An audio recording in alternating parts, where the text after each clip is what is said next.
Hello, good morning and welcome everybody. Thank you for registering for today's webinar all about Martyn's Law, which is officially the Terrorism Protection of Premises Act 2025. My name is Jane Pendlebury. I am the CEO of HOSPA, the Hospitality Professionals Association. It's Tuesday, the 9th of September. It's 10 a.m. and we're all definitely back to work now after the summer break and heading quickly into industry event season. I'm very grateful to the team at Howden for helping us pull this webinar together today, and I'm delighted to be joined by Paul Davidson. Just as a bit of background, Paul served as a special advisor on terrorism to the UK government, providing security and crisis management expertise at ministerial level, including participation in COBRA briefings.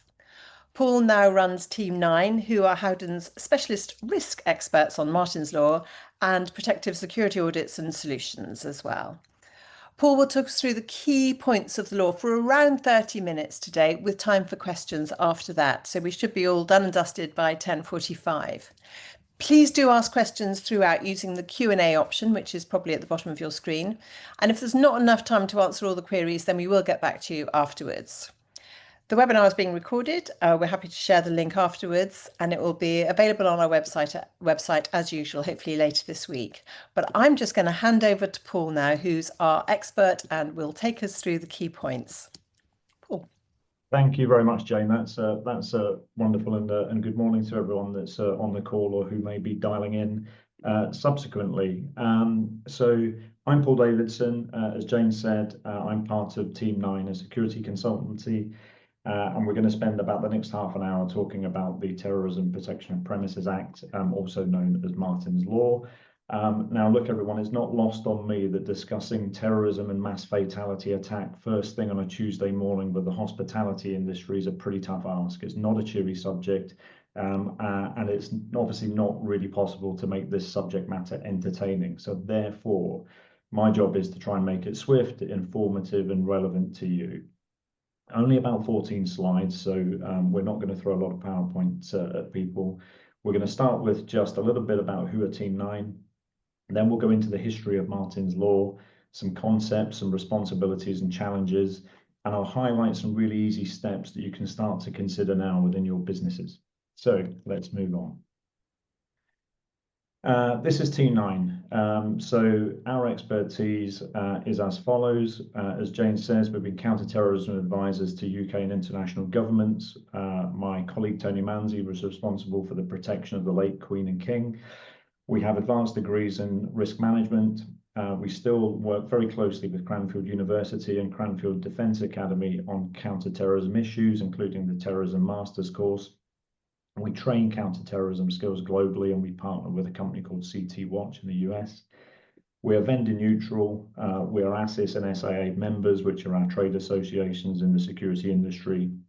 And we're really proud to have been partners with Howden for over a year, where Howden identified clients that would benefit from security consultancy. And in turn, we can inform Howden how to provide the very best product for their clients. And I'll just pause there for a minute and say thank you very much to Natasha Hoare from Howden.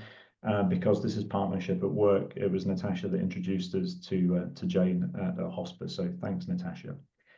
The reason for going through our expertise is that it's vital that if a business is going to advise other businesses on solutions to prevent terrorism, terrorist attacks, they must be credible, and they must be able to provide advice that aligns with the commercial position of the business. So the very first point I'll say that you might want to just consider after this call is if you are going to use a consultant or advice in relation to Martyn's Law, please do your diligence on them and ensure that they have the skills and experience and expertise to provide you with that advice. So Martyn's Law proper. This is the history of Martyn's Law. So some of you may know this, but let's just touch on it very quickly. In May 22nd of May in 2017, there was a terrorist attack on the Manchester Arena in Manchester during an Ariana Grande concert. Terrible attack. 22 people died during that terrorist incident. Over 1,000 were injured, some critically. That led Andy Burnham at the time to request the Kerslake report. So the Kerslake report was launched, and it concluded with a number of things that the government needed to consider, and that was better coordination, communication and training amongst emergency services and others. And there's a really important point, I think, to say that the Kerslake report did not conclude that Martyn's Law was required. Martyn's Law is with us because of the diligent lobbying of Fegan Murray. Fegan was Martyn Hett's mother, and this legislation has been named in honour of Martyn. We're now entering a grace period, which some of you may have heard about. So there is going to be a period of grace for the regulator to be formed and for people to start gearing up to be compliant with Martyn's Law. So the law introduces some concepts. I think it's really useful just to pause for a moment and just outline what it is that this law is trying to achieve. It's trying to achieve two specific goals. Number one, to reduce terror attacks in the UK. And the second objective is, if an attack does occur, reducing the impact. And what that means essentially is reducing how many people are injured or killed. My personal view with regard to this is that I'm not convinced, I haven't seen any data that the first of those objectives is likely. I'm not sure how committed terrorists will not go on to commit terrorist acts because of this legislation. However, I do agree that the second objective is achievable, and that with good planning and preparation and good security hygiene, less people will be injured or damaged because of it. I'll come on later on to highlight some evidence I have for that position. So the law introduces the following concepts. It only applies to premises or events that are open to the public. So if you're a private office, it doesn't apply to you. Office spaces are generally out of scope. So it has to be premises or events that are open to the public. Therefore, and quite relevant to HOSPA members, cafes, restaurants, cinemas, outdoor music festivals, and so on can be captured. A premises or event only comes under the requirements of this legislation if it is deemed to be in one of two tiers. These are called the enhanced tier and the standard tier, and we'll explain those on the next slides. Tiers are generally determined by capacity, so the amount of people, including staff, who can reasonably expected to be present within them, and that's how the tiers are determined. So let's have a quick look at these tiers. The enhanced tier is a premises that must reasonably expect 800 or more members of the public, including staff, to be present. And it's important to just underline that it includes staff. And I've certainly worked with some organisations recently that didn't know that, and we're only counting members of the public. So it includes the staff that are present. An event, so what's the difference between a premises and an event? Premises may be a large theatre or a cinema or what have you that can hold that many members of the public. An event may well be a field that's putting on a music gig or something like that. So an event must reasonably expect to have 800 people present. And I've highlighted the next phrase, together at the same time. So what does that mean? Why has that been introduced by the government? Because what that is supposed to do is, if you can imagine that maybe a parish council may be having an event over a bank holiday weekend on Friday, Saturday and Sunday, and they have no more expectation than 300 people may attend each day. They're not together at the same time, therefore it's not an enhanced tier event. That's why they've come up with that phrase, which I think is incredibly useful. The standard tier, so this is the second tier, lower down than the enhanced, obviously. This is the expectation of 200 people, including staff, to be present. So if you have 200 people, up to 800 people, including staff present, then you're in the standard tier. And again, generally an event can't be. So I think there's something that's just worth highlighting there. Questions that we've been asked over the last few months of, well, how do you count the numbers? How do you calculate? And that's a fair question. There's no justification required if you deem to be in the enhanced tier, because rather obviously you'll be providing enhanced security solutions. If you deem yourself to be in the standard tier or out of scope, then you may need to justify those. So you need to have some consideration of how you're counting the numbers. So an early action might be, have an understanding of how many people, including staff, are using the premises at the same time, and have an understanding of what tier you may be in. For most people, it's going to be pretty obvious. There might be those where it's not so obvious, and then you might have to do things like actually count the amount of people that have been using the premises over a certain period. The next two slides I'm probably going to take a little bit more time on, because these actually go into the responsibilities of both of those tiers. So we'll start with the enhanced tier. Number one there on the left-hand side.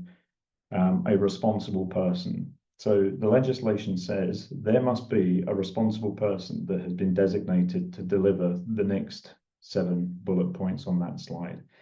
That person's name must be provided to the regulator, which essentially means that the regulator will have a register of individuals within businesses that are responsible for the delivery of counter-terrorism law.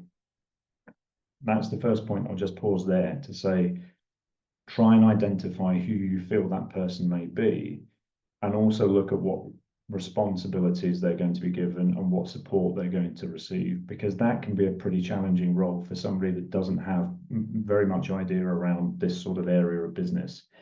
We spoke recently with some health and safety, senior health and safety people that were very, very good at their job, but did not understand security and counterterrorism, and were quite nervous about taking on this sort of responsibility.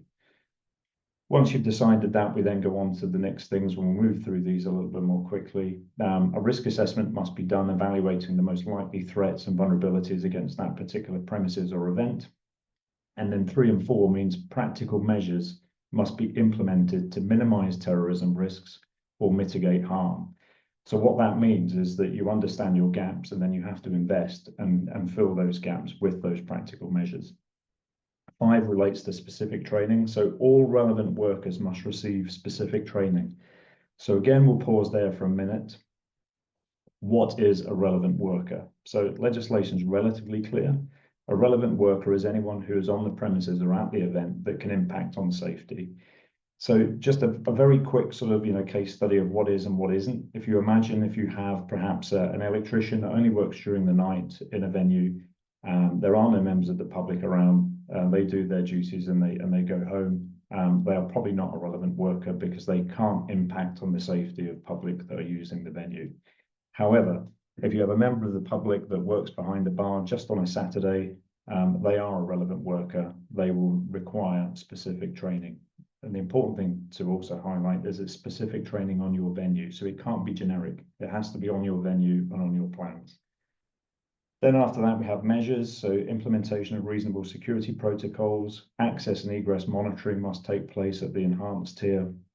And there must be a security plan that is regularly updated and reviewed at least annually. There is a lot within that particular slide for the enhanced tier. So moving on to the standard tier. Standard tier responsibilities, there must also be a responsible person. So pretty much the same as the enhanced tier, that person's name must be provided to the regulator. They need to consider the most likely terrorist attacks that may take place at those premises. And 3 and 4 differ slightly in that they have to consider what measures are in place to reduce attacks and reduce harm, but there's no legal requirement that they have to implement them. So there is quite a big difference there between the standard tier and the enhanced tier.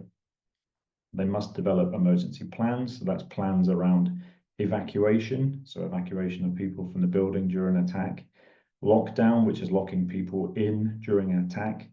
Not a word that I particularly like, but we've now got the word evacuation, which means pulling members of the public from outside the venue into safe refuge, then for lockdown. There must be communications plans in place.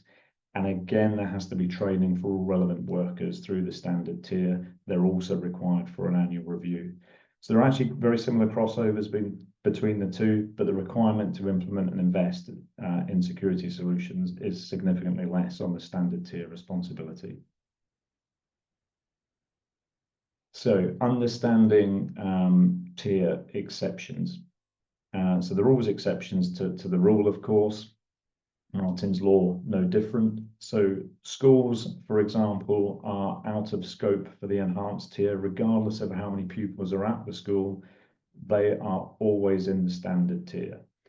Really important to outline any of those that have got relationships with colleges and universities. They're not afforded that. If you're a college or university, then the normal tier standards apply. So if you're a university, you're quite likely to be in the enhanced tier. Again, with places of worship, they are automatically in the standard tier, so they're not in the enhanced tier, regardless of how many worshippers attend that particular location. Number 3, I think, is pretty relevant to the hospitality industry.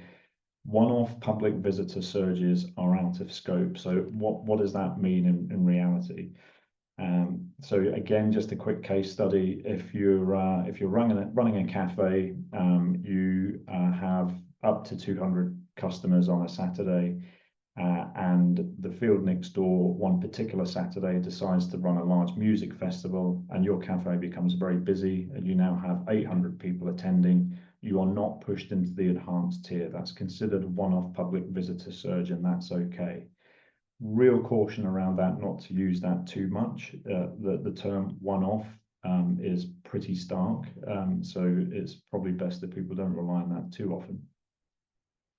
4 and 5 are interesting, and that the law allows a business in the standard tier to occasionally move into the enhanced tier. So they might be running an event or something or other which takes them over that 800 level, and for that occasional event they will need to adopt the enhanced tier responsibilities.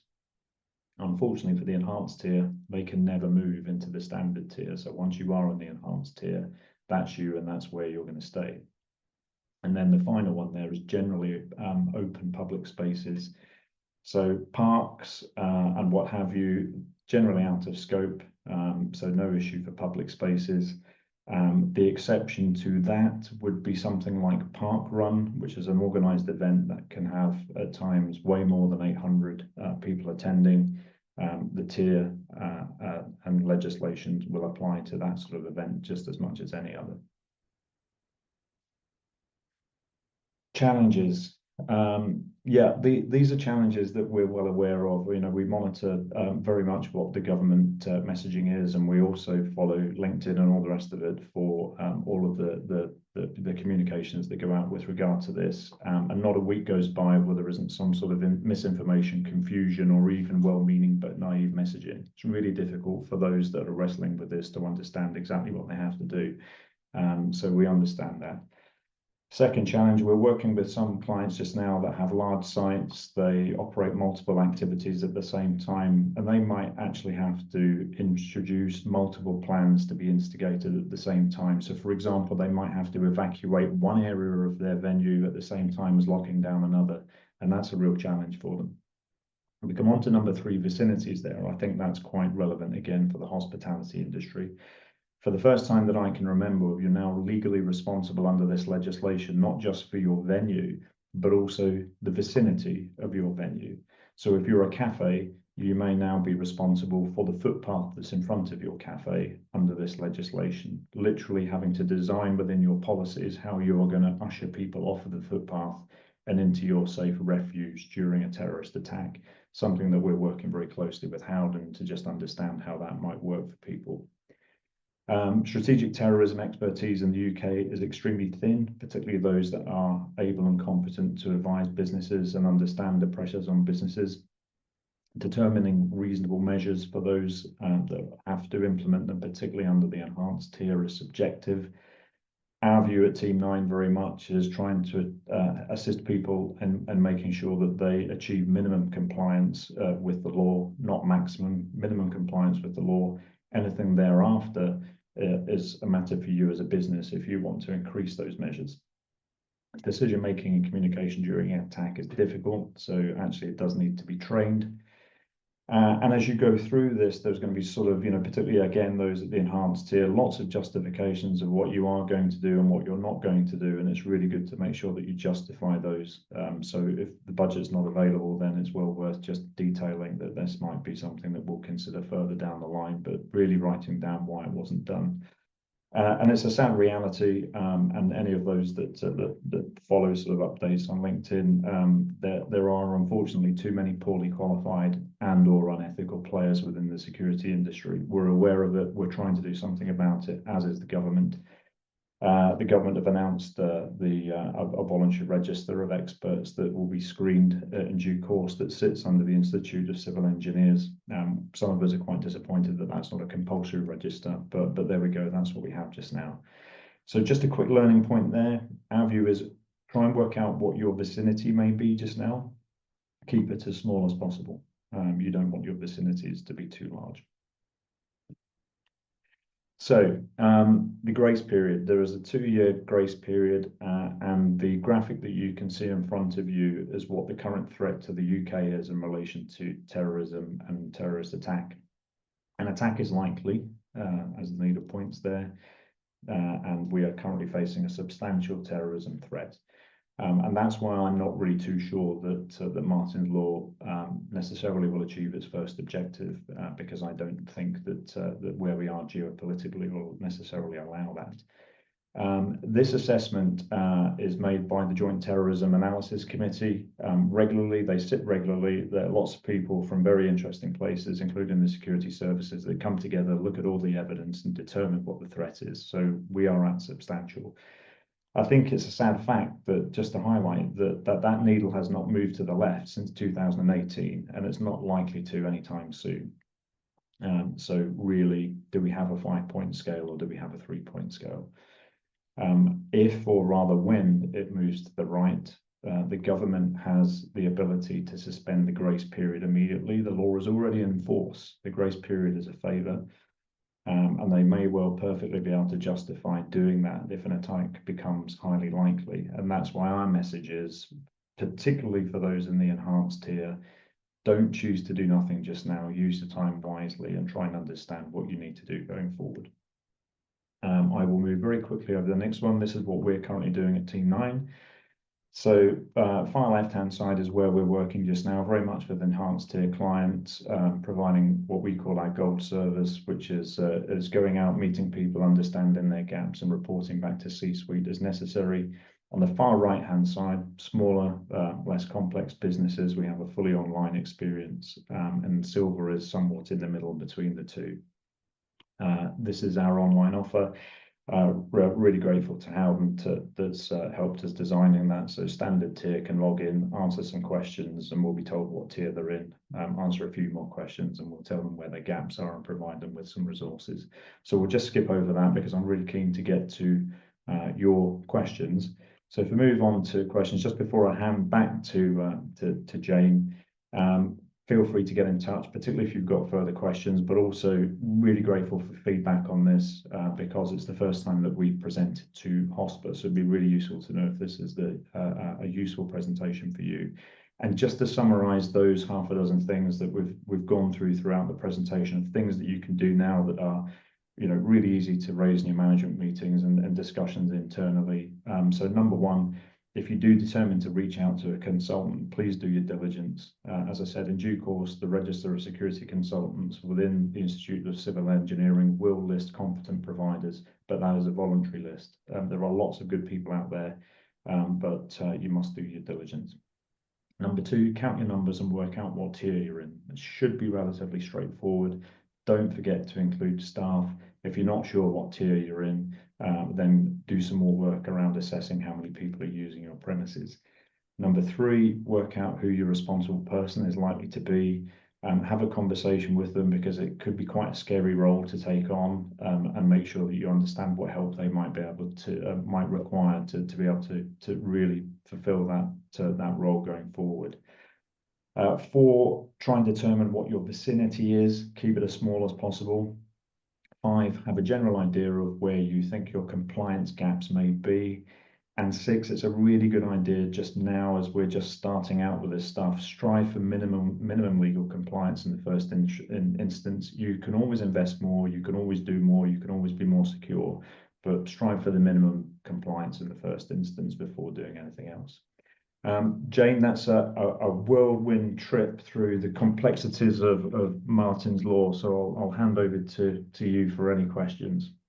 Brilliant. Thank you, Paul. I think that was great, actually, really clear, concise, and answered lots of questions, I think. But we have got a few where we're being asked from the audience.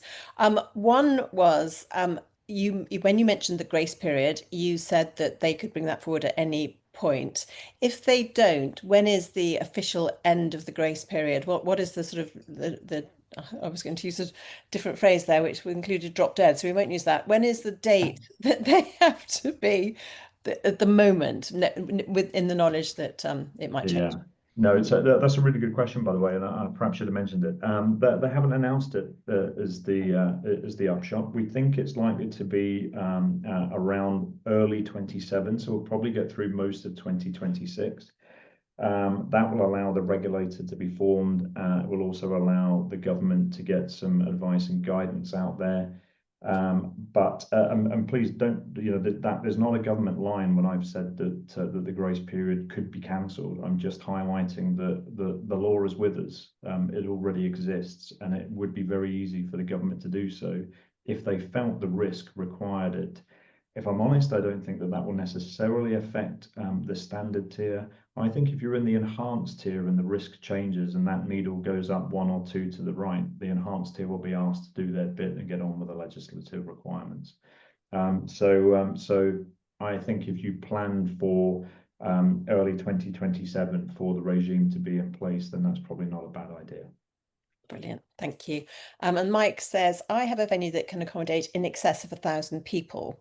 Bars are staffed by agency personnel who we don't meet until after they arrive for the shift. How do we train these staff?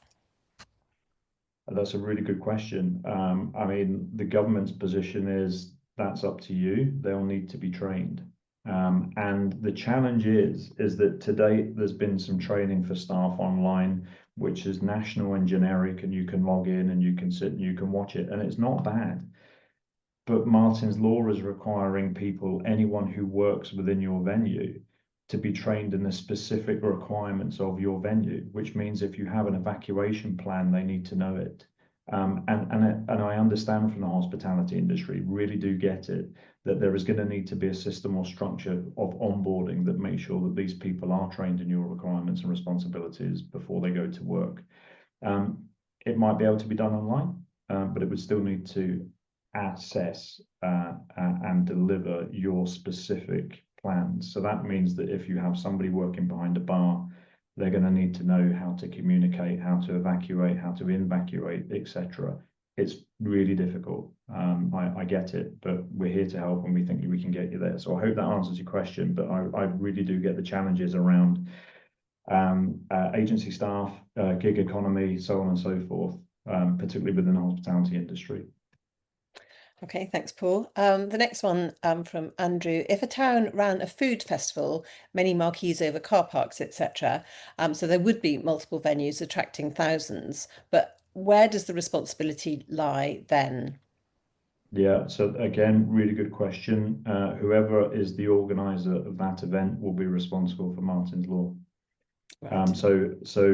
And whether there's licenses required, whether it's local authority, whether it's local business district or whatever, but whoever is responsible for that space will be responsible for Martyn's Law, and it won't necessarily go down to the individual, stall holders or what have you. But if we go back to your previous question, those individual stall holders are going to need to know what the particular plans are for that particular venue. But don't forget, if you're running something like a market event, then maybe a lockdown policy isn't possible because it's out in the open air and it's stalls. Well, then that's an evacuation that's required, so you can dismiss the other policy. So as long as the thoughts have gone into it, it's fine. But again, yes, somebody will be responsible for that space and they'll be responsible for this legislation. Great, thank you. One about schools. Will the exclusion cover all schools? And the point is including independent schools, or is it just state schools? So do independent schools fall under the same exclusion that state schools would fall under? Yes, the legislation is really prescriptive around this. Forgive me, I can't off the top of my head remember what part of the Education Act it is, but it says if your school comes under this legislation of the Education Act, then Martyn's Law applies, and local authorities will have a certain amount of responsibility in relation to the school. So the questions really come down to whether the education establishment comes under that particular legislation for education. If it does, then it will be in the standard tier. If it doesn't, then the normal rules apply. And for example, and I think I mentioned in the presentation, schools are afforded that schools, as we say, state and independent, will probably come under the standard tier. If they're outside of that, universities, colleges, or they're a school that don't come under that particular part of the Education Act, they won't, and they will have to adhere to the other tiers, and most of them are going to be in the enhanced tier. Okay, brilliant. Thank you. There's one here from a sports club. What about a members club? So it's not necessarily public, but they will have both members and at time, I guess, their guests visiting teams. How would, if normally they would be she said they would normally be in the not in the enhanced tier. How would that work if it's a members club? Does that make any difference? It does actually now, and it's a really good question. That might be one of those that we'd need to know a bit more about. So I wouldn't want to just give an answer and take that as verbatim. This comes down to access to members of the public and how you manage access to members of the public. And if it's a members only private event and membership is restricted, then there are some ways of interpreting the legislation around that.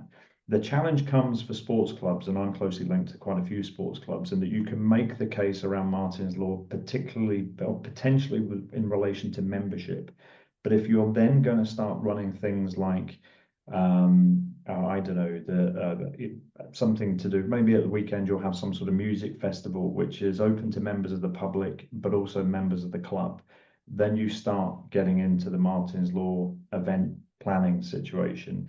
And you really don't want to be doing it on the hoof. So if you're the sort of club that is going to also be having members of the public coming in enjoying your facilities, or you want the luxury of being able to have a music event once a year and so on and so forth, you're probably as well getting on with your legislative requirements and just get it out of the way, get it, get the knowledge in there and do your briefing as need be.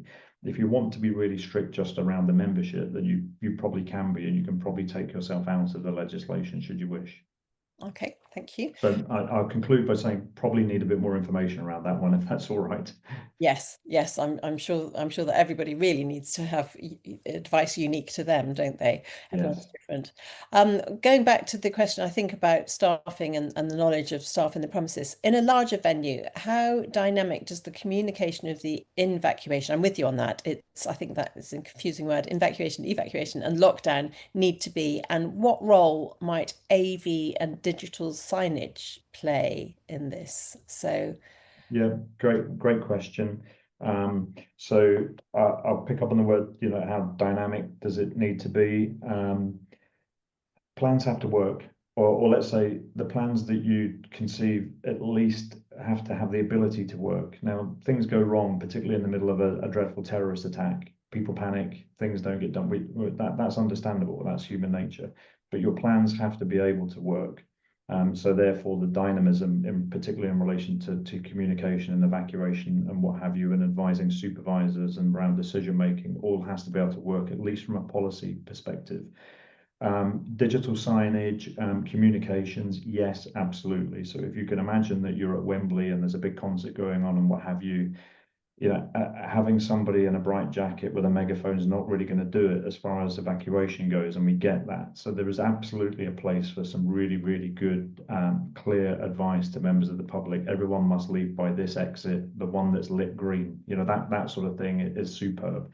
So yes, there is absolutely a place for making things like that easy and straightforward, particularly for members of the public. But I'll just finish and say the plans need to be able to work, at least from a policy perspective.